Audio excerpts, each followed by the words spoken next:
episode number 9 with Matt Zealand. Matt, it's a pleasure to have you on the podcast. Thanks, Jake. It's a pleasure to be here. How's the year going for you in these strange COVID times? Oh, I mean, really couldn't be better. Everything is easy and straightforward, and yeah, it's awesome year. I know it's brutal, but I think we're doing all right with it. I mean, I don't know what's going to happen here in these next couple of weeks because there are cases rising and all over the place, but around here too, I think so. Stay tuned for that, I guess, and try to make it to Thanksgiving here, I guess. But yep, hanging on. So Matt, I want to start out with the purpose of the Path to Follow podcast is to get people at Gilman, faculty members, coaches, teachers, and I eventually want to expand outside of Gilman and have some alumni on, have some people in the community on. Mm-hmm. I was saying my English teacher, I sent her the podcast. It'd be awesome to have her on too and talk about her influence and how she got into teaching too. But really the purpose is to get people to talk about why they do what they do, like why they teach, why they coach, what motivates them, their story to wherever it is they are now. So I guess we'll start out with maybe you can talk a little bit about how you got to Gilman and what you do here at the school. So I taught with Brian Ledyard in California at a small independent school. And I think I got there the year before he did. And when he came in, he was a Baltimore guy. So we immediately clicked there because I'd gone to school here. And he had told me about Gilman and he knew that I loved coaching. And he was like, oh, it's a great school for sports. And, they're always looking for, modern languages guys. So, just something to keep on your radar because he knew that at some point I probably wanted to move back east. I'd been in California, I think, for 10 years or so. And we had just had our first kid. And so I was looking to get back on the East Coast and be closer to family. And sure enough, a job opened up. And within 5 days, I was on a plane back east interviewing at Gilman. Wow. It happened pretty quickly. It happened really quickly, yeah. And here at Gilman, I coach JV baseball and JV soccer. I'm the Modern Languages Department chair and teach Spanish and help out with the student newspaper, the Gilman News. So you're another guy of many different talents and interests, and we just had Robbie Ford on the podcast, and we could have talked for hours with him because he's got I learned so much from him just sitting here for 50 minutes or whatever it was. Mm-hmm. But I understand that you were a 3-sport athlete in high school growing up. You were involved with the newspaper and writing. Mm-hmm. And then you also have this interest in Spanish too, that goes way back, and you spent some time in Spain that we'll try to get to here on the podcast. But you also grew up in Maryland. So maybe you could talk about, growing up here and moving away and then coming back and kind of your experience in Maryland, and then your return. So I grew up in Cumberland, Maryland, which is about 2.5 hours west of here. And, my sister, she used to call me a soccer ball head. Like all I cared about for the first 18 years of my life was sports. I cared about school. I wanted to do well at school and socializing, with my friends. So I had it I think it was a great place to grow up. I had a great experience in a rural public high school, but it was a pretty narrow experience. And where is Cumberland? Cumberland is so 2.5 hours west of here, about an hour east of Deep Creek Lake. It's very mountainous, pretty. Rural and isolated, right next to West Virginia. You can throw a stone into West Virginia from Cumberland. And was that a public high school or a private? Public high school. Yeah. There was one other public high school and a private high school, and huge rivalries in sports. Sports was really, really big, huge part of my life. And I was just thinking about this the other night, kind of reflecting on this. I came to Baltimore for college. I went to Towson, and my high school girlfriend went to Loyola. And it was interesting for the two of us. I mean, Baltimore for us was the big city. And I mean, it was really a mind expanding experience coming to a city. And we kind of did things in Baltimore that I think maybe weren't typical for freshmen in college. Like, we were just so fascinated by being in a city. We would go to museums. We snuck into this jazz club, which I don't know if it still exists, that was on like in a strip mall somewhere. And would try to go to restaurants. We didn't have any money, but we went to Golden West before Golden West is what it is today. It used to just be like a little row house, which was awesome. I love Golden West. Yeah, it's still one of my favorite places, but it was like literally 4 tables. And like the owner was the guy who served you, and we would go there. And what was Hamden like back then? It was in college. I feel like they've been saying Hamden is in transition for like forever. It was not quite as hipstery as it is today, but there were already some kind of funky, cool restaurants and shops and stuff.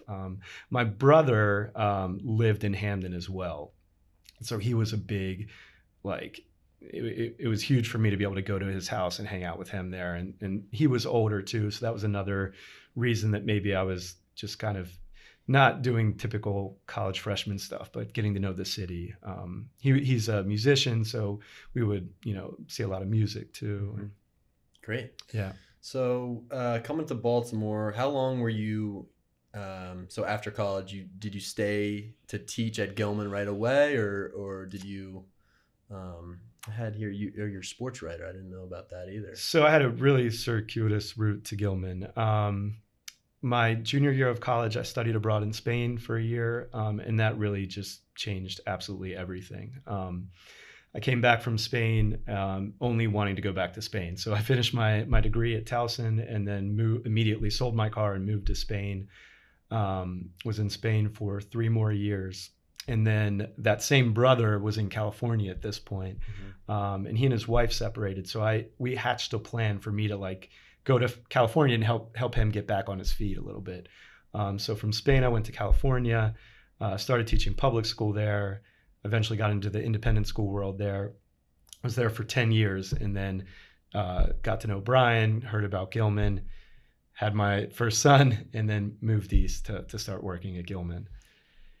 Gotcha. So your interest in Spanish, was that a product of your experience in Spain that first time, or were you always really into Spanish growing up? So my eldest sister, there's 4 of us, we're 4 siblings, and I really admired my eldest sibling, my sister. I think I met her right in Chicago. You did, that's right, at the Bull Roast. Awesome. Yeah, she's still, one of my favorite people on the planet. And she had studied abroad in Paris. And again, like I said, I was so unsophisticated and naive, really, until I was 20, until I went to Spain. But I always had in the back of my mind, I wanted to get abroad because she did it, and she had such an awesome experience. And so, I was good at Spanish. Like, I might have been good at math. Like, it was just formulaic for me, and it was a puzzle, and it was fun. I had a friend in high school from Argentina, a foreign exchange student. And that was the first time that it became a little bit real for me.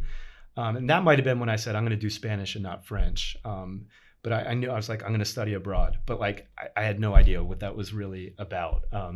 So I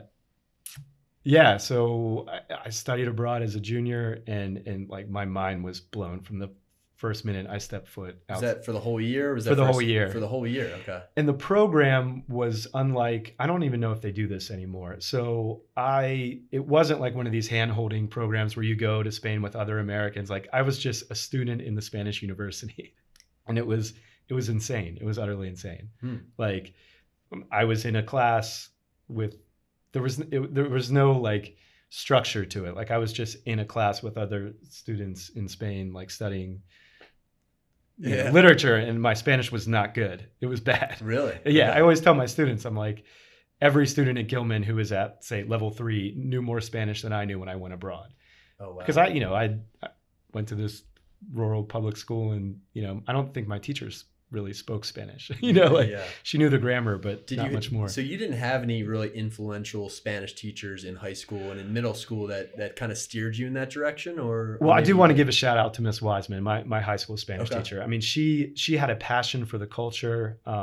She definitely sparked my interest in the cultural side of things. I forget what it was, if it was like Spanish 4 or Spanish 5, but she talked to us about El Greco, the great Spanish painter. Introduced us to, well, she was the one who brought this Argentine exchange student to our high school. So that was really important and formative. And she just made it fun. It was fun. But I don't think that I developed any level of fluency, really, kind of a grammatical base. But it was really the culture aspect that got you kind of sucked in. Yeah. And again, like talking to this kid from Argentina and being like, it was kind of like no one else even tried, right? And so the fact that like we could be talking like me, like a caveman, but talking to each other in this foreign language and no one else was understanding. And we started getting inside jokes and laughing at stuff. And I laughed at how he said milkshake and he laughed at how I said cabeza. And, it was great. And I think that made it real and authentic and fun. And I knew I wanted to try to catch that feeling again somehow. And so when you went over to Spain for that first time, other than the kind of the unstructured academic part, what was it about the culture that interested you on that first excursion over there? I remember when I applied for a bunch of scholarships to help out with the cost. And I remember a guy who wrote my recommendation told me, look, do yourself a favor, Matt, while you're over there and like come down off the cross. And what he meant by that was like, I was just so obsessed with everything, like with getting straight A's and things just being perfect. And so it chilled me out, honestly. Like it was just, Spaniards say of Americans that we live to work, and they work so that they can live, right? And I immediately sensed that. And this is the south of Spain too, so it's even a different level of like just kind of enjoying life. Not to say that they don't, also take their work and their passions very seriously, but it was a different pace, a different way of looking at things. I had to accept that on a daily basis, I understood about a quarter of what was going on, and that was just it was so good for me. And it made me a much happier person, I think, and a more open person. It was exhausting and exhilarating at the same time. It was really amazing. Did you travel much around the country when you were there that first time, or did you stay in the south of Spain? Yes, I made it a point. I said to myself that I was going to see as much as I possibly could for that year. And I always say I've seen Spain on a bus. I traveled by bus to every corner of Spain. I had a kind of close group of friends there was another American, and I lived with a couple of Germans and a Polish girl. And we had a Portuguese friend, and we kind of traveled as a group. We went to Barcelona and through the south of Spain, Madrid, and then also a little bit in some close, like Portugal and France. I think I got to that first year. Nice. So a little bit outside of the country too. Yeah. So I've never been to Spain, and that's somewhere I really want to go. At some point, I've been to France and Italy a couple of times, but never to Spain. If I've never been there before, where would you recommend? What places are your favorites in that country? Wow. Well, it's interesting. My favorites have really changed over the years. I think if you had asked me, 15 years ago, I would have said the south of Spain, and I do love the south of Spain. Granada, Cordoba, Sevilla. Murcia is where I studied, which no one goes to, but is also a wonderful place to go to.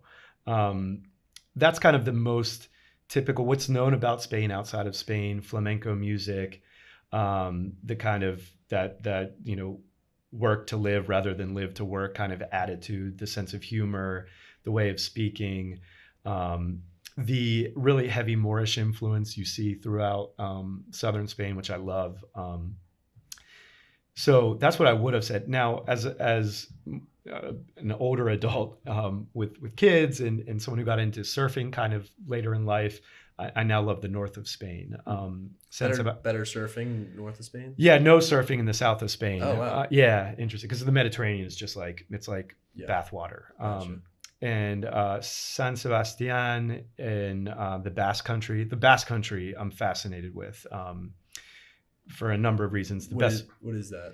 So the Basque Country is a region of Spain that wants to, historically has wanted to separate from Spain because they have their own language, their own culture, and they're one of the economic engines of Spain. So, they may be able to do it economically. Them and, Catalonia is kind of the more famous separatist sister there that wants to separate from Spain. But the Basque Country... They speak a different language in Catalonia too? Yes, they speak Catalan. But Catalan is very similar to Spanish and French. And if you know either of those languages, you can at least read it and kind of understand what's going on. Basque is bizarre. It is nuts. Like one of my dreams is to go to the Basque Country and study Basque. Because it's like, so for example... I've never even heard of Basque. I didn't even know it existed. I didn't know they spoke a different language in a different part of Spain. So like, thank you in Basque is eskerrik asko. What? Nothing to do with Latin, nothing to do with any other language. I think they found some connection to Hungarian or Sanskrit, but they have no idea why. So it's just, as a linguist, it's like, wow, this is really weird. But very good people, very honest, hardworking, still fun people with... because I love food, best food in Spain, and then just beautiful landscapes. There's a bay there, and like a seashell-shaped beach in San Sebastian, which is just one of the most beautiful beaches I've ever been to. And now my family and I go to Sarautz, which is a small town outside of San Sebastian, and you can camp right next to the beach and surf, and still great food and great landscape, and it's cool. Awesome. Yeah. And how about like Madrid and Madrid? What's Madrid like? So Madrid is spectacular because it's very cosmopolitan, and at the same time it kind of maintains its small town feel. At least it was like that. It might be changing. It's funny how Airbnb has impacted big cities all over the world. But the Spain that I knew, or the Madrid that I knew, and this is where I lived when I moved back to Spain. It was amazing. I mean, it had some of the energy of a New York, but then, like I said, like I was going to the fruit store and the fish store, and I was going to a different store to buy each thing I needed. And very old architecture, and the people there really had kind of that small town. It's a strange mix of humility, but also pride in being Spanish and being madrileño. And Madrid's always special too. That's where I met my wife as well. And she had lived there for many, many years. She's from the south of Spain though, right? She is from La Mancha, the land of Don Quixote, which is about 2 hours south of Madrid, but not quite like what we would call southern Spain. It's more like, it's like the Kansas of Spain. It's super flat. And wide open, lots of vineyards. But yep. Cool. And then Barcelona is another place that I'm interested in. Right. I've heard really good things. Some of my friends have studied abroad over there. And, yes. And I've heard it's just a lot of fun and culturally just super interesting too. Yes. Utterly fascinating. Some of the most interesting architecture in all of Spain, from Gaudí, famous architect who didn't believe in straight lines. So you're not going to see a lot of straight lines in his buildings, which looks like Alice in Wonderland, really, his stuff. And then, like I said, the other language there, Catalan, is really interesting to kind of see how that happens in society. Everyone there is bilingual, essentially, speaking Spanish and Catalan, but prefer Catalan. And then again, great food, great nightlife, all those kind of things. A beach right there on the city. To me, what I've always said, I would send people to Madrid first, just because it's a more quote unquote Spanish kind of feel. And then Barcelona is just a world city, a spectacular world city. But also, they might say we're not Spanish, but I also feel has a very Spanishness to it as well. Got it. In all the right kind of ways. So your first time over there, the way that you're describing it is you weren't really totally, fluent Spanish wise. You were picking it up from the people as you were over there. Yes.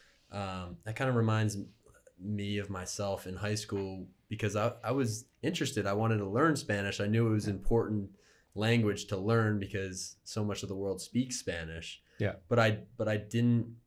I don't know. I just was never that invested in it because I was like, when am I going to use this unless I go to Spain? Right.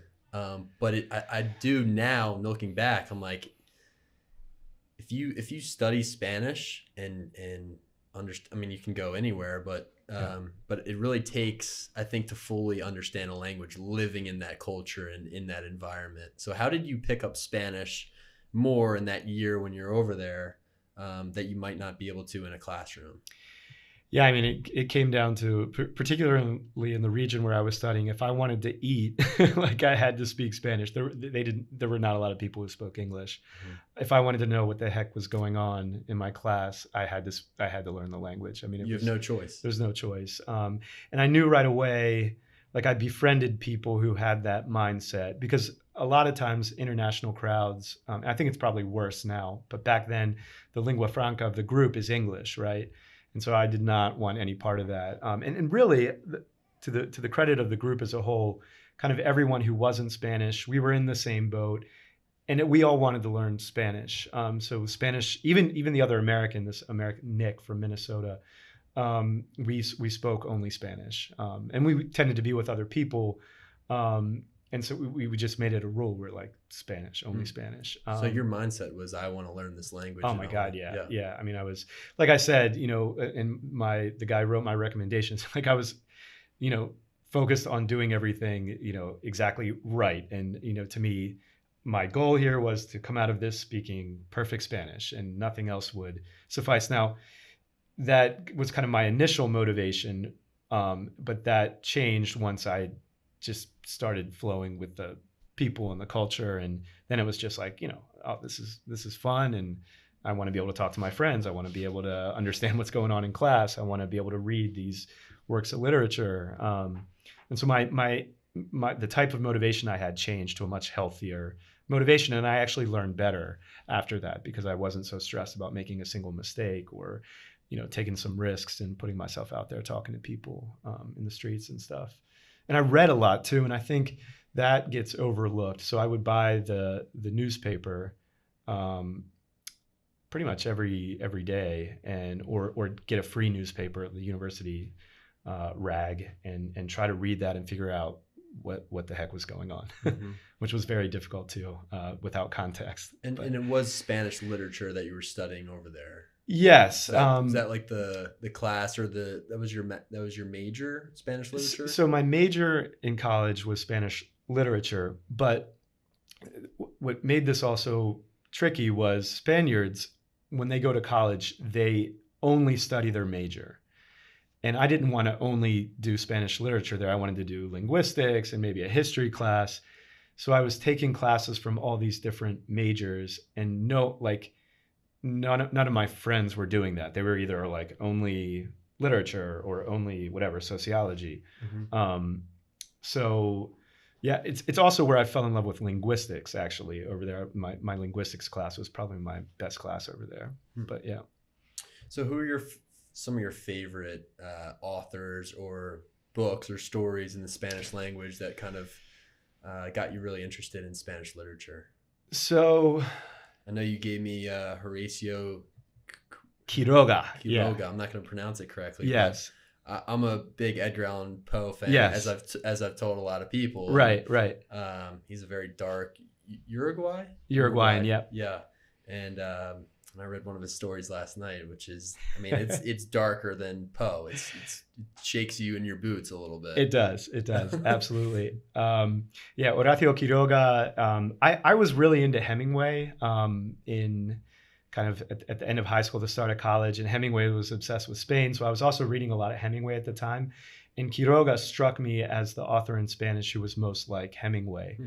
And so that kind of got my foot in the door with him. And I still remember, and I was looking this up again last night, the kind of quote about his idea of what a short story was, that like it had to be as an arrow pointing at a target, your hand not trembling, And if butterflies were to perch on that arrow, they would be beautiful, but they would be obstructing its flight. Like no adjectives, like just get to the point. Yeah. He was so intense, right? So direct. So direct, yeah. And that which made it easy as a student of Spanish. True.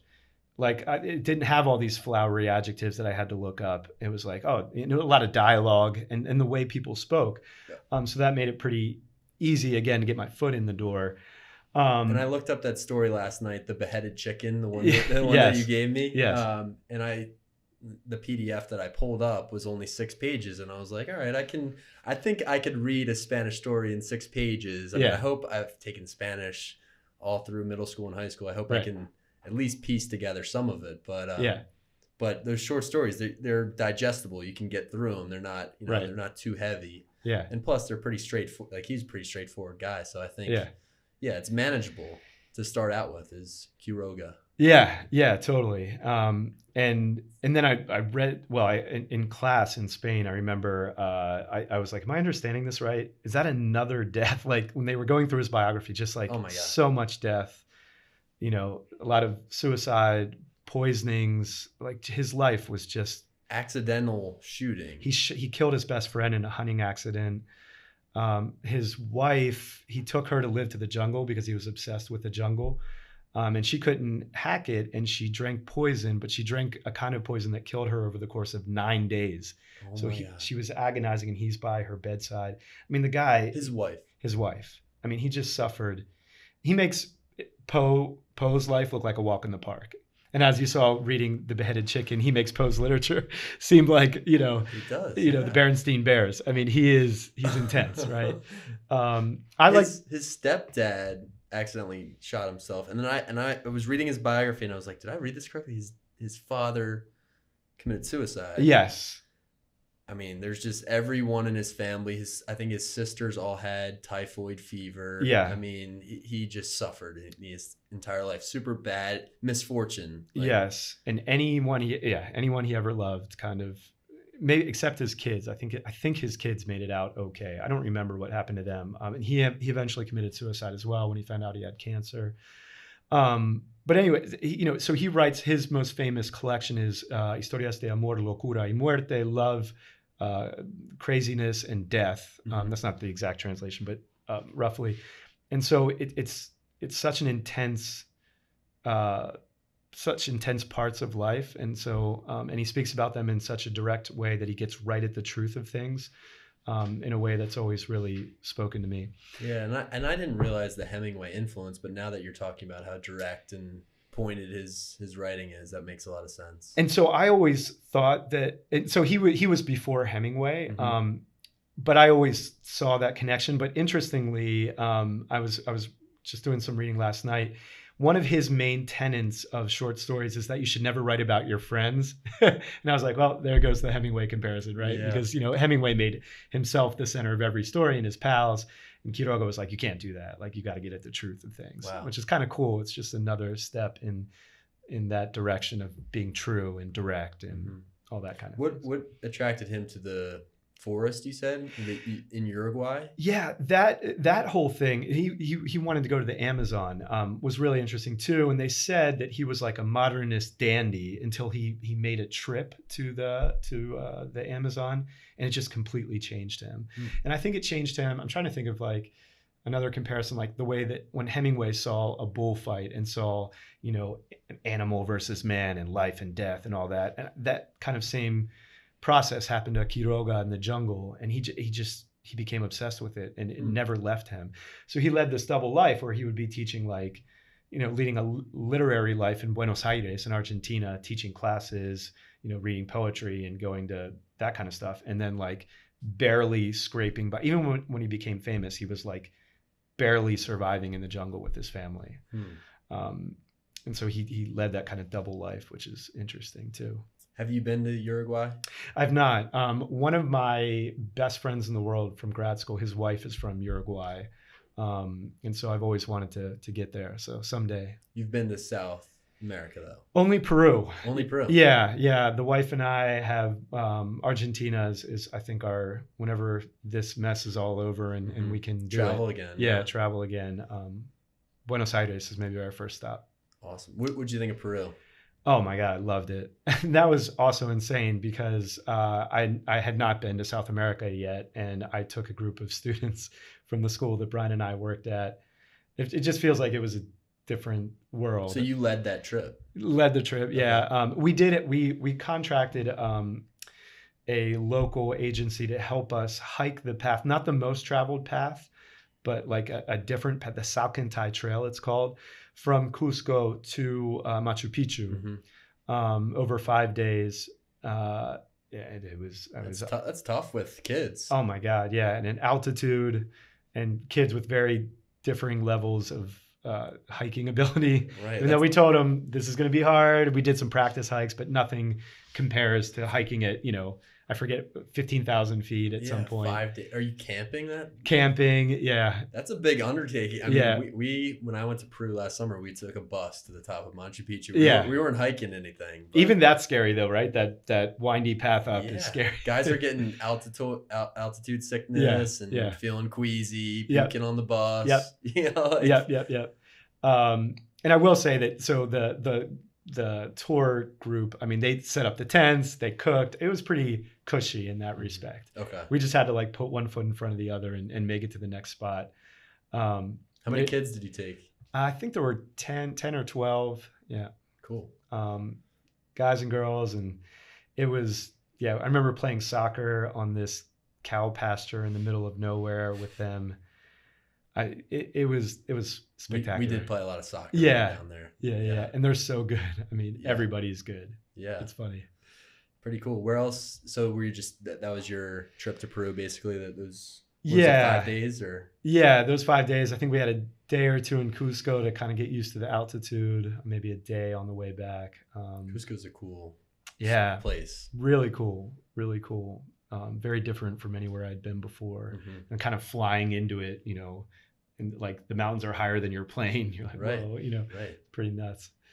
What was Machu Picchu like for you? Oh my God, it was unbelievable. Still, I think the most amazing kind of place I've ever been to. Yeah, I was saying that in my class this week. We were talking about like this part of the Scarlet Letter where they're in nature and like the influence of nature in the English class I teach. And I had all the guys write about what was your most memorable experience in nature. And I showed the picture of myself at Machu Picchu. Yeah. But I just talked about how that the picture just doesn't do it justice. Like when you see pictures of Machu Picchu, it doesn't encapsulate any of that experience. I mean, it's just ridiculous. I mean, it's just one of those things where you're just like, how on earth? How did this get built? Yeah. You're looking at this mountain as well. What's it called? Huayno Picchu. And you're like, how did that ever come into being? This incredible mountain. And then you're surrounded by these ruins. Like, what? How did that happen? How did any of this happen? It's just so thousands of years they built a civilization on the side of this massive mountain. Right. Doesn't make any sense. This place looks good. Let's do this. Yeah. Ridiculous. Yeah. Cool. So what was your time in California?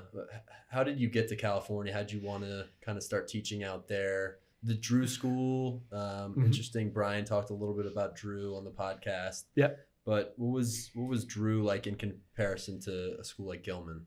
So I have to give a shout out, even before talking about Drew. My first independent school experience was at College Prep, and this was in the East Bay. And this was a school, it was right down the street from a school that Mr. Smythe taught at as well when he lived in California.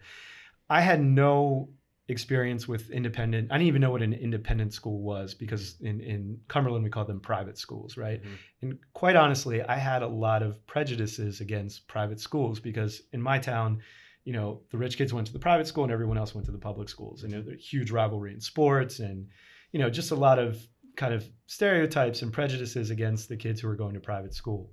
And so in my mindset when I went to California was I want to do public school. I want to give back. I went to public school from pre-K through grad school. And so I started off at a public school, but it was very difficult to be able to teach at a public school in California because you had to have a degree in education or go to night school to get that. And they weren't going to pay for it. And by the way, that's why they're losing all their teachers in public schools in California. So even though I had 40 students a class, 5 classes, oh my God, it was nuts. It was utterly nuts, but I still wanted to do it. But I'm like, I I can't afford to do it, and I'm not going to do that and go to night school and pay for it. How did you find the motivation to continue with 40 kids, 5 classes? Oh my God. Like California, very expensive, teachers. Yeah. I mean, I think it was my first, I had taught English in Spain, but it was I had to just patch together, and I was writing for a magazine in Spain. I was just patching together so many things to get by. This was my first like job where I was like, all right, 8 to 4. I was just so excited to have a job like that. Right. And to be using my Spanish. And I loved the kids. The kids were amazing. Yeah. What age did you teach? All 8, freshmen ages. through seniors. I taught Spanish for Spanish, which again, I didn't know. Spanish for Spanish speakers, which I didn't know was a thing, and kind of took me down another path of study after that. These were kids who had grown up speaking Spanish, but never kind of learned how to read and write in Spanish. That was really interesting to teach. But anyway, that, I couldn't keep doing that. I was like, this is crazy. And not sustainable. Yeah, not sustainable. And I knew I wanted to go back to grad school I actually wanted to study the Spanish for Spanish speakers thing, and learn more about that. What is that? So it's a class of teaching native speakers of Spanish. Just everyone in the class they already speak Spanish. Got it. But yeah, all differing levels. Some of them did know how to read and write in Spanish, but did not know how to, but didn't speak fluently. They were just like passive bilinguals. They understood everything because their parents spoke it at home, but they didn't speak it. Others, their parents were working in the fields and they were just here for, a few months. It was all different levels of Spanish. But they had different gaps in their knowledge of Spanish. And so my job was to fill in those gaps, in which I was not equipped to do, quite honestly. And I wanted to study how to do it right. So I was like, I'm going to go to grad school, but now I have this year where I have to work. And a job opened up at College Prep in the East Bay. And again, I was like, a private school, I don't know. We'll see what this is all about. And it was never before had I the place where I most wanted to be each day was at work. I was like, these kids are amazing. This community is amazing. All of the kind of stereotypes and prejudices I had about kids who went to private school melted away. Kids are kids, the kids that I taught at public school were great. These kids were great. A lot of the similar challenges that we all have when we're 16 through 18. Yep. But the community and the opportunities that it allowed me, it was just immense. It was great. So I was like, I like this, and then a job opened up. So that was only, it was a long-term substitute position. And then another long-term substitute position opened up at the Drew School. And I took that job. Another great, very different, but great experience there. And I was like, when I finish grad school, maybe I'll want to do this again. And that's what ended up happening. I ended up going back to Drew after grad school. Would you say Drew is similar to Gilman, or it's just interesting how both Brian and you, I know Brian brought you here, but you're both at the same place and now you're at Gilman. I'm wondering how similar are those two schools? Not at all, except for they have school in the name. Okay. I owe so much to Drew, and I'm so thankful to Drew for the myriad opportunities it gave me, but it was just so different to Gilman. I've been told that Park is similar to Drew. It was known in the San Francisco kind of independent school world as a quirky school, kind of artistic kids, a lot of kids with learning differences. So there was a big focus on that in our training and our teaching. Very small, tiny urban campus. Is it in San Francisco, right? Yeah, it's in Pacific Heights in San Francisco. It's like, a half block maybe. And I think it used to just be a Victorian house. And it eventually moved next door and kind of built it out little by little. Beautiful campus. I continue to love my colleagues, the people I work with there. Still keep in touch? Yes. Yep. And anytime I can. It's been a couple of years now, but for a while there, I was getting back once a year, finding a way to get there, a conference or something, and seeing them. It was magical. And there, that was the first time I was able to coach, because it was my first full-time teaching job at an independent school. So I started coaching. So you coached basketball, No, the only sport I didn't play in high school, cross country. Did you not play basketball in high school? I did. I played basketball. Okay. Yeah, but I didn't coach basketball. Okay. So, in high school, I played baseball, basketball, and soccer. But at Drew, I coached cross country to begin with, which was really interesting. Just because they needed a guy, and that's how it worked. It was like, okay, all right, I'll do it. I like to run, and girls soccer, which was also really interesting too. My first experience coaching girls, and they were just so wonderful, so willing to walk through a brick wall, so little ego and so much, kind of fight and talent. That was an amazing experience. I learned a lot from them. Cool. Yeah. And so now that you're at Gilman, you're coaching JV baseball, JV soccer. Yes. What's your experience been at Gilman with those two sports? And I have to say that, just playing basketball, pickup basketball with you're a lot of fun. You've got you can play basketball. I've seen you play soccer. I've seen you run. So you're very active on campus and and definitely bring that passion to your coaching too, I would say. Yeah, I mean, I think first and foremost, I love the sports. Baseball in particular to me until I even played in Spain. I found a way to play in Spain, which was awesome. But it was my everything. And baseball, yeah. It was religious to me. And so I was away from the game for a really long time.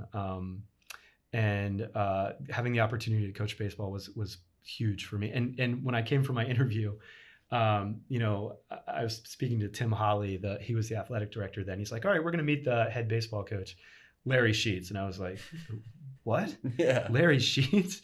I hope Larry's not listening. I was not in awe Larry at all. But Larry, yeah. So when I met him, his hand is as big as a baseball glove. I remember shaking his hand and being like, "Wow, I saw you play in 1986 or whatever at, I think it was Memorial Stadium back then."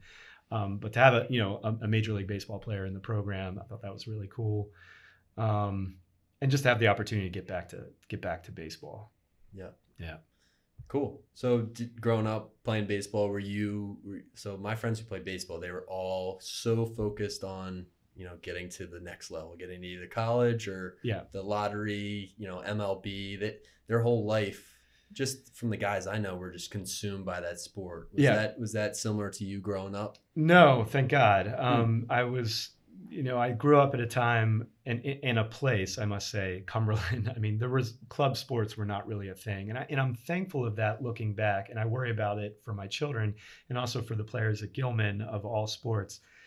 It was such a blessing to play 3 sports. Yeah. Now that might have, taken away the opportunity for me to play, one of them in college, maybe, I don't know, if I'd only dedicated myself to baseball or to soccer. Maybe I could have played in college, maybe not, who cares? But playing all 3 of them, I was able to just love the sport. And by the time the season was over, I was like, okay, I'm ready for something. I'm ready for basketball. Thank God basketball's starting. And by the time basketball is over, yes, baseball's here. I think it enhances your excitement for the next season, yeah. Yeah, and it was like the change of the seasons was it was the next sport, and I had all different friends. I was the only one who played those 3 sports. So I had different friend groups as well. And it was really kind of cool to kind of bridge the gap between the basketball guys and the soccer guys, or, the baseball and the soccer guys. Like the same people didn't play the same sports. And it, now as a 40-year-old, it's just so cool to be able to go and pick up basketball and at least be able to handle yourself because you played, Right. Whereas if I'd only played baseball, you wouldn't know what to do out there. You wouldn't know how to set a pick and roll. Right. Fundamental basketball, right? But I will say, I think it's so true, and we've talked about it on the podcast with Coach Nostran a little bit, with Coach Matthews. Yeah. I think today, people, I don't know if parents or kids don't really understand. You see guys going to college for a sport, and for example, I was always obsessed with lacrosse. I grew up with a stick in my hand. My dad played. I played lacrosse my whole life, but I also played other sports. Yeah. And even though I'm obsessed with lacrosse, going to college and having that to be a full-time job, I don't think people understand that, if you play one sport, you can get burnt out pretty easily, even if you're obsessed with that sport. It's like you need that time to put it away, put your lacrosse stick away, pick up a basketball, you know, put your soccer cleats away and go play baseball. I think it's so important just for your mind, for your body, for your passion for whatever sport you like the most, you know, to mix it up a little bit. Absolutely. And it's interesting, you know, I think 18-year-old me might have thought, like, if I had the opportunity to only play baseball all the time, like that's what yes, sign me up and get paid for it. Sure, I'll do it tomorrow, or go to college and play baseball. But that was because I didn't live that life of playing it year round all the time. Didn't know what that was like. And you know, I see guys grinding, you know, in winter at 6:30 a.m. coming out here fielding ground balls on the turf in the dead of winter, and I'm like, wow, man. It's got to be tough, you know, and I respect them for it, and I'm all for people chasing their dreams and stuff. But that was just, it's a long road, you know, and hearing what guys like, you know, Mike Willis, who's at Georgetown and playing baseball, hearing what his experience is like, it's a grind, man. Yeah, it's a big time grind. D1 and D, whatever it is, D3, whatever it is, D2, it's still. I mean, you have to win games. Your coach has to win. Like you're doing as much as you can to compete. While you're in school.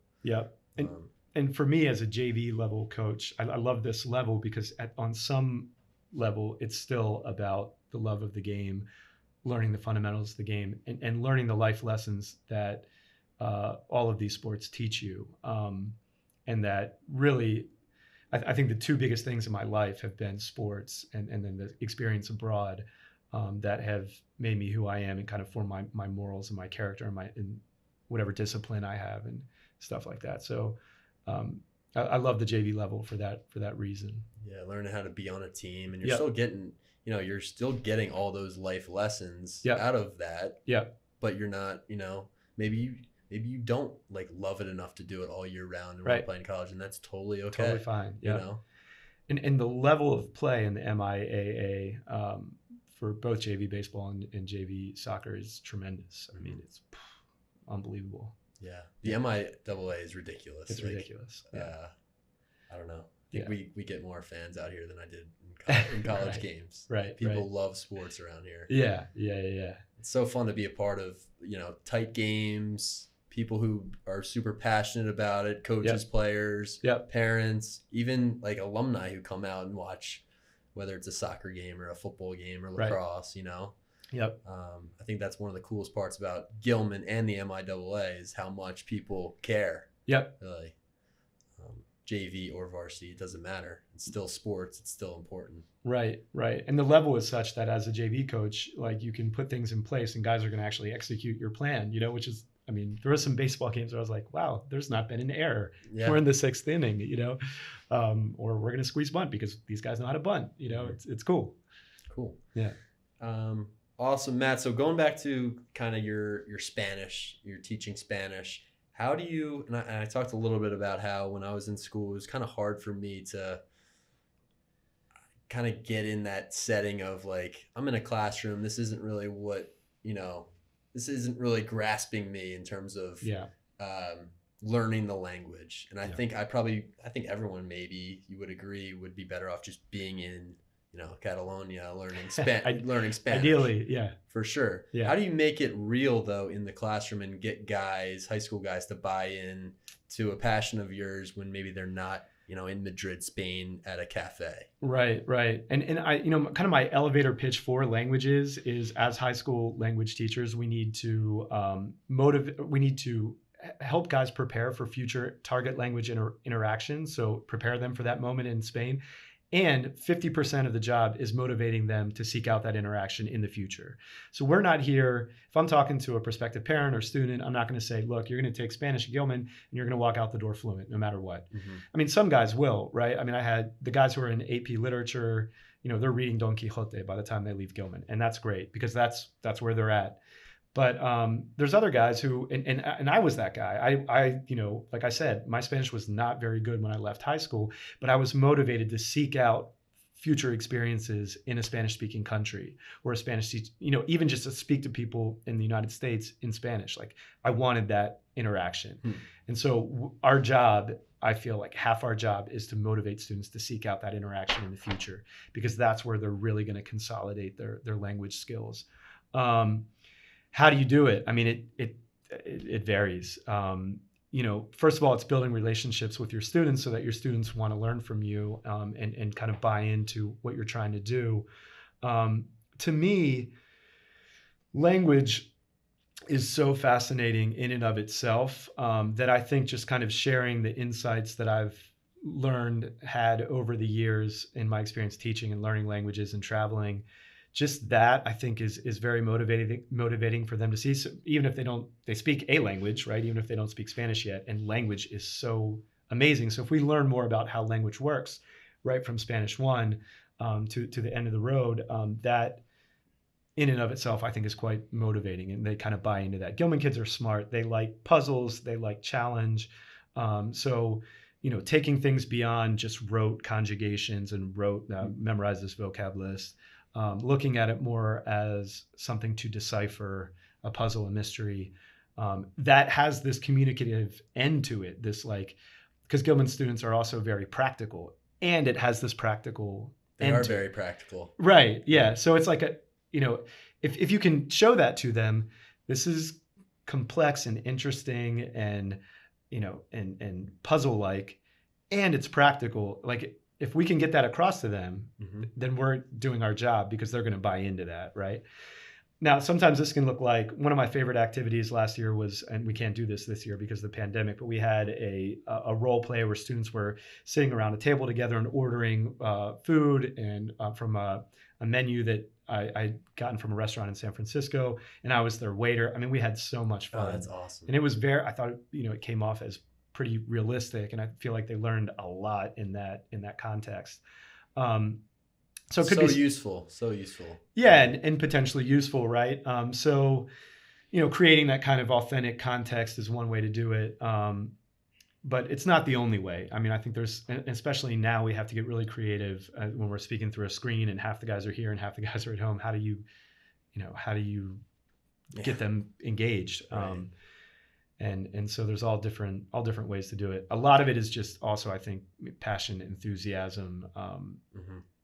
They know, I think my guys know that I want them to learn, that I'm excited for them to learn, because it meant so much to me, and I know it can do so much for them. Even if Spanish is not going to be their thing, like opening their mind up a bit to another language, another culture, can really enrich their lives in so many ways. I think that's so true. Just from you talking right now, I can kind of feel your excitement for the subject, and that would make me as a student want to at least put myself out there and say, hey, I'm going to listen to this and try to see if I might be interested too. And I try to do that with my kids too, because English gets me going too. Yep. And I'll have 3 cups of coffee and come in and be like, yeah, what's up, guys? We're going to read, chapter 10 of the Scarlet Letter today. Let's go. Yeah. But they can feel that energy. And I think, and from everyone I've had on the podcast so far and everyone at Gilman, that's one of the common themes is people are just excited about what they do. Yeah, and as a teacher, that's what makes working at independent schools so great, is that's the case. And so everybody's so psyched to be here and do what they're doing. So that really just raises the overall energy level of the place, in the community. And it's amazing. You learn so much. Just these lunchtime conversations like we were talking about before. And I think just kind of from what I know about the modern language department, some of the classes are like there are only 5 to 7 guys in some of the classes, right? And I'm sure in that AP class you teach, there aren't very many guys in there. Yeah, I mean, this year is, and I wish it was a little bit more. This year we got 3 kids in one class. Yeah, now last year we had 8. That's a little bit more normal. But yeah, I mean, this year it's So not only you can't really hide, number one, but you also, I mean, you have to do all of the work. You have to do all the readings. Yep. If you don't, you're going to be exposed right away. Yep. But beyond that, it's you focus so much better in a class of smaller, a fewer kids, I would say. Absolutely. I like that class, those classes back in California with 40 kids, Yeah. not enough desks for all the I cannot kids. believe that. I mean, people wonder where the inequities are coming from. I mean, that if that's your high school experience versus, Class of 3. class of 3, right? Man. There it is, So you went from a class of teaching 40 guys to a class of 3. And one thing about Gilman that, and I think probably independent schools, you don't really have to deal with that many behavior issues or discipline issues. Were you handling a lot of that stuff in California when you were first teaching? Yes, a lot. I think, a quarter to a half of my job was kind of policing disputes. A lot of guys and girls did not want to be there, and I think at Gilman, for the most part, you're getting folks who want to be there. And, again, if I'm in a Spanish 2 class with 39 other people and, I don't want it. There's places I'd rather be, frankly, when I'm a 15-year-old, Exactly. So it's tough. It's tough. We've got a lot of work to do in public education. Yeah. Well, cool. It sounds like you're doing pretty well with the hybrid learning model. Has that been somewhat effective for you, or is it super tough? Yeah, I've been trying. It's super tough. I do 3 different things for my 3 different. So I teach level 1, level 3 in AP literature, and I do 3 different things for those 3 different classes. And I'm even within each class, I'm trying different things. Like today, it was fully synchronous the whole time in my Spanish 1 class, whereas I had been doing it kind of half synchronous, half asynchronous before. And today felt pretty good. I think all of us. I was just talking to Brooks Matthews as well about this. We're starting to feel like at least we're getting a little bit more used to it. You're in the swing of things a little bit. Yeah, a little bit. But it's not the same, obviously, as having everybody in the same context, whether that be remote or presential. But yeah, I'm just so psyched that we can do anything, and anything, in person is a plus. For sure. It's just good to see people on campus and say hi, really. Yeah. Check in with guys. Yeah. I spend the first 5 minutes of every class just making sure everyone's doing okay. And, Yep. They're not, their retinas are still intact and not burning Right. out from looking at the screen all day. Right.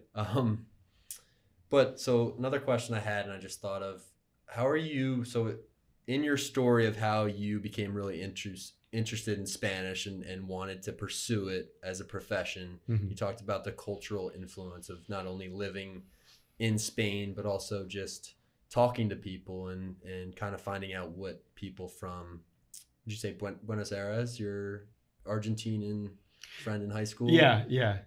What he might be interested in that conversation, those inside jokes you said. Mm-hmm. How do you weave culture into your classes? What are some of your favorite kind of maybe movies or stories, or even songs that you kind of bring in that kind of enliven the language a little bit? Yeah, I mean, first of all, like language and culture, and it took me a while to I think I always knew this, but to kind of apply it to my classroom. They're inextricable. Mm-hmm. You cannot have one without the other. Mm-hmm. And that's why I loved linguistics. So when I went to grad school, it was to study linguistics, because essentially it is the intersection of language and culture. It's not just like grammar, which is what I think I thought it was.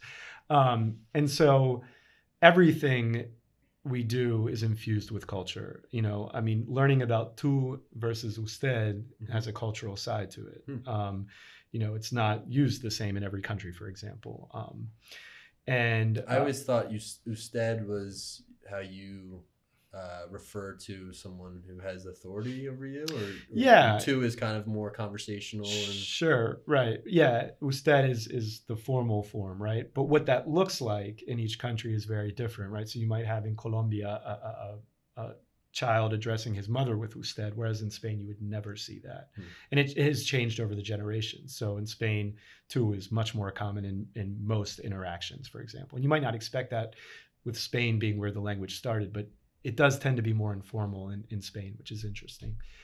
But anyway, I got off track there. In culture, kind of like overtly cultural things, I do love film. El secreto de sus ojos, The Secret in Their Eyes, is one of my favorite films for kind of an AP level class. Even the Rain is a great film that I think Senor Leon shows at this point in one of his classes about the water war in Bolivia. Spanish 3, we just got finished seeing Coco. Now, Coco is a film that was originally in English, but is about the Day of the Dead, and it's an amazing film. I've seen it, love it. Yeah. I mean, I cry. That's the only bad thing about having it in class is I have to find a time to like bury my head at the end when he sings the lullaby. It gets me every time. You guys didn't see me, did you? Spanish 3 students.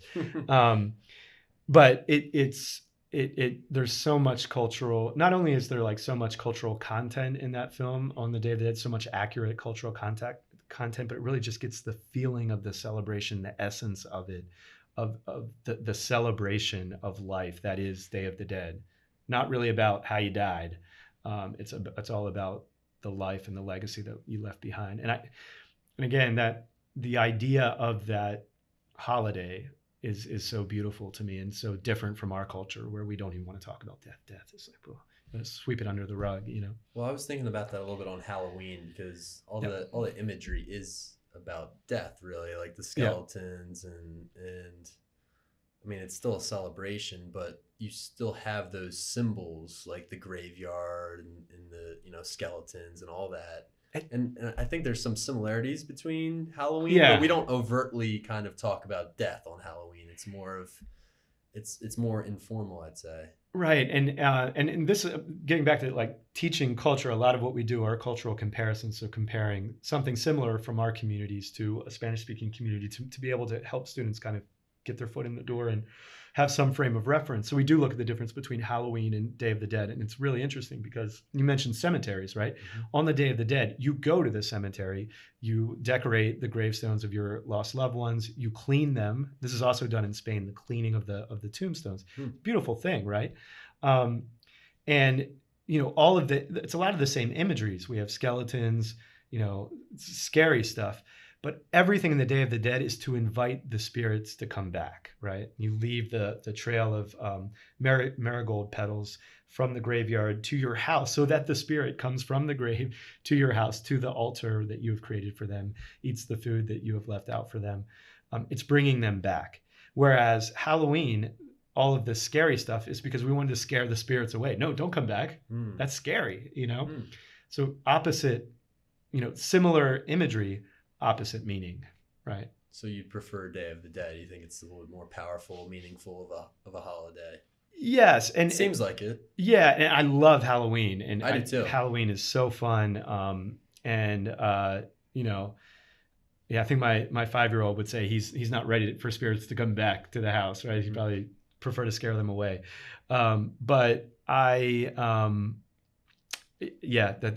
essence of the Day of the Dead, the cycle of life that it celebrates, to me, it just really speaks to me. All those like it's very a colorful holiday. So colorful. Yeah. When is Day of the Dead? November 1st and 2nd, and in some countries it's only one of those two dates. In other other regions, it's mainly celebrated in Mexico. Sometimes you have El Dia de los Angelitos, which is for young people who have died, which is really right. That's hard for us to even imagine, but you know, celebrating their life and legacy, and then the next day is for adults. And in Spain as well, there's no Day of the Dead. There's the Day of All Saints on the same date. But the attitude about death, it's also a part of life. And I think that is one of the many ways of looking at life that Spain has kind of helped me, you know, open my mind. And you know, honestly, it makes me live a little easier, being more accepting of death, for example. Oh, that's awesome. Yeah. We talked a little bit about that today in my English class too, and just, you know, knowing that you're going to die and living with that, you know, like how do you do that? Well, I'm laughing because we just entered into the Baroque in my AP Lit class, and there's this thing called memento mori, which is you know, so in a sonnet, right? it's that moment whenever the poetic voice reminds you that you're going to die. And it was like Monday morning at 8:10, and I was like, so guys, at dinner tonight, when your parents ask you, would you learn at school today? Oh, Señor Zealand remind us that we're all going to die. Right, right. That's how we start off our Tuesday after the long weekend at Gilman. Okay, what's the exit ticket here? Remember, you're going to die. It's great literature speaks to the most important aspects of life and death, right? And death. Is that a Shakespeare sonnet? Is that no? We were looking at Mori? Where does that come from? Memento Mori is just Latin, and Mr. Broadus can get the exact translation here, but it's whatever reminds you of death. Right. And so we were looking at a poem from Quevedo, Francisco de Quevedo, which is a great satirist and poet from that era. It's a wonderful poem, especially looking at our kind of empire and asking ourselves, is the American empire in decadence or not? Because these poems were being written during a period of time in Spain when in the exterior, everything was perfect and beautiful and wonderful and ornate. And on the inside, Spain was rotting morally, economically. And so anytime we come across this poem, it's kind of an interesting time to take stock of where America is at. What are the characteristics of an empire that is rising and of one that is falling, and then kind of saying, oh, where are we at? So you weave in some current events too into the conversation, or just the current state of the union? Well, maybe? I think anytime you're dealing with a work of literature from 4 centuries ago in a different language, like you have to be able to make it, you have to have the students connect with it on some level. Mm-hmm. And so you got to find that path into their lives, right? And so, it was the week of the elections. It was like the perfect moment for us to be talking about empires and decadence. And, it was a fun conversation. I had fun anyway. Yeah. How do the students get, so I've tried to talk to some of my students about the political landscape and the election and everything. Yeah. Do you find that because I don't know, I know it's different now with social media and everything kind of in your face, but when I was in high school, I don't know if I took that much stock to the presidential election, or like, these guys, are you finding that they're into it and they follow and they can have a conversation about it, or is it, I haven't had many explicit conversations about the election. I made like a lot of jokes that people, I think they get. Like we just played a Kahoot, and I was like, wow, that was the biggest bloodbath since the debate or whatever. And they're like, bad jokes, but they at least acknowledge. So I think art in my class anyway, it's more about the bigger picture and where the elections might, I guess they're a part of that, but I don't get into, sides or anything like that. It's tough. It's tough to broach. It's hard to facilitate a conversation and not dive into sides. Yeah. And to look at anything objectively. It's just you can't.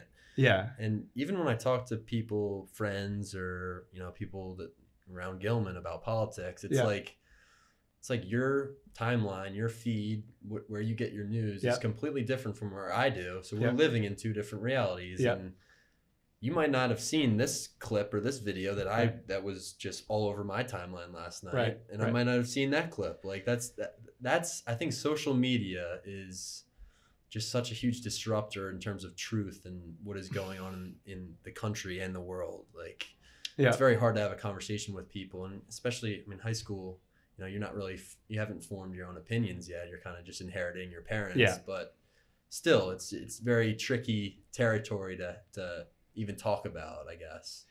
Yeah, and reflecting on my own kind of political journey. When I look back on what I was like, I had a side when I was in high school, and I inherited my parents' side, and I was so convinced that I was right in everything I thought. And I look back now, and it's funny, 2 of my friends have kind of changed political parties and are now on quote unquote my side, and I've stayed with my side. But I respect so much that they had so much more of an open mind than I did to be able to make that change. Like it would be hard for me to vote for someone of the other political party, as much as I believe both sides may have something to offer. So I think part of our job is trying to help them in this landscape that we're in, think critically about all this stuff that's going on. And as I said in the kind of brief video I made about the Latino vote, Yep. The issues that you care about, think about them critically, do your research, right? For sure. And don't, just watching the news and, taking everything as truth or face value is just, it's dangerous. Like you really have to dive in and kind of look at different sources, understand the biases. And I don't know if I realized this until I took a news media class in college during 2016. And we're like looking at different sources and understanding the political bents to these newspapers and journals. Unless you know that and realize it, I think a lot of people just go home, turn on CNN, turn on Fox News, and that's truth for them. Yeah, absolutely. And one of my other great passions was journalism, which, I love that about my job at Gilman, that I get to do that too. I mean, it's just icing on the cake that is part of it. But, having studied like old school journalism and briefly working for like the Cumberland Times News, the local paper in my hometown, when I look at what's getting published in some of the greatest newspapers in our country, I am shocked. Mm-hmm. I am utterly shocked. Mm-hmm. And, I think it's obvious, Fox News, a lot of times there's no journalistic backbone to what's going on there. But you look at any major newspaper and there is stuff published in them that is just completely devoid of fact. You could turn on CNN for which 10 I don't minutes, ever do anymore, and then turn on Fox News and it's you're living in two different countries. And I was trying to do that over the elections, have MSNBC and Fox and just like what is happening here. I think what I've done recently that has kind of helped me have more of an open mind or just see different opinions is follow different people on Twitter. And Twitter's where I get most of my news. And I follow people on the left. I follow people on the right. I follow people who I respect their opinion. And that's kind of helped me see through some of it. But it really is, it's hard. It's hard, man. But and I would urge people too. I'm not on Twitter as much, but even on Facebook, like the guys who are posting the opposite political viewpoint, the vast majority of my friends on Facebook share my political views, but I try to look at the ones who don't and be like, all right, what the heck? Like, I think our initial reaction of the opposite political side tends to be WTF, and it should be WHY. Like, why is he or she thinking what he or she is thinking, not just dismissing it immediately, as it can't be right. Exactly. Well, really? I mean, it's, half the country is cannot be wrong about everything. Divided. Right? Exactly. Yeah. I think there's a middle ground. I think if we had kind of long form conversations like this, and this is why I started the podcast, is that I listen to a lot of long form conversations where you're actually, it's not clipped. It's not a debate where it's 15 seconds of you, trying to get a speaking point in there for a headline. It's like actually going through the ideas and pressing each other on, why do you believe that? And are you sure about that? And, those questions are important, I think. Yep.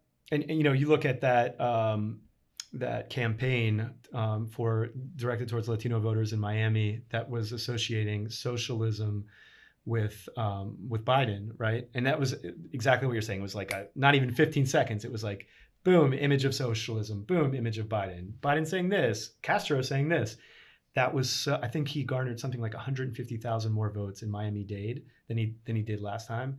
And a lot of it was that campaign. Mm-hmm. Now, if you sat down long form with a lot of these, very educated people who have immigrated from Venezuela and Cuba, and you talked about it, I mean, no matter what you think about Biden or socialism, I think you would see that there's a big difference between the two, if you were to have a longer conversation about it. But that's what I think was in folks' mind going to vote. Like, I don't, socialism, man, I've seen that. I do not want that for us, Right. Absolutely. Yeah.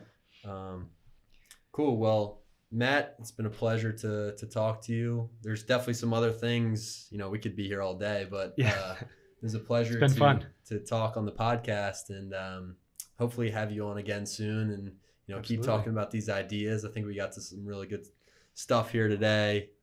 Horatio Quiroga. Horatio Quiroga. Okay, people who are listening to this need to check him out. Check if him out. you want an uplifting and pleasurable experience, he's pretty dark. So yeah, don't read him before bedtime. Matt, I do have a little gift for you here. Oh, thanks, buddy. We're gonna get these. Try to get some people wearing the Path to Follow logo. Path to Follow. Nice. Little Under Armour shirt for you. Wonderful. But thanks again, Matt. It's been a lot of Thank you. fun. Thanks for having me, Jake. Appreciate it.